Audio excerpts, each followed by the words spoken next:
Yukon, did I detect you had a response? No, not to this particular question, but since we're almost finishing here, let me just make two observations. One is that from an economics perspective, if China's system collapses, it won't be because of the economic slowdown. It's going to be other factors, so I don't think that's the issue.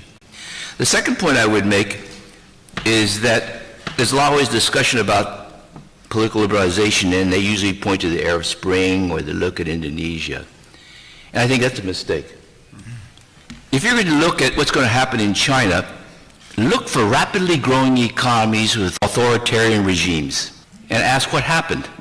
Because that's China. These other regimes doing poorly, high unemployment, all sorts of problems that collapsed.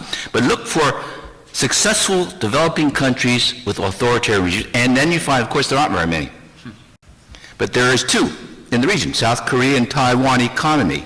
And I think the interesting thing is that they began political liberalization in exactly the same year, 1987, at exactly the same per capita income level, at exactly the same urbanization and service development. Now I cite those factors because it creates an eco-political system that generates some of these kinds of forces, and the evolution of political liberalization is internal to the party itself, which of course is what the Communist Party has set.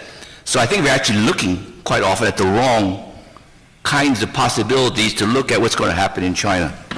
So you see China following the path, or at least it's arguably true, that it's following the path of Taiwan and South Korea, and we're just not quite there? Is that? No, I think we have to ask the question, what are the parameters of China? This is not as I say, other countries with corruption, growth is stalled. People don't have jobs, so we have foment something, right? This is not that. This corruption actually feeds into more growth.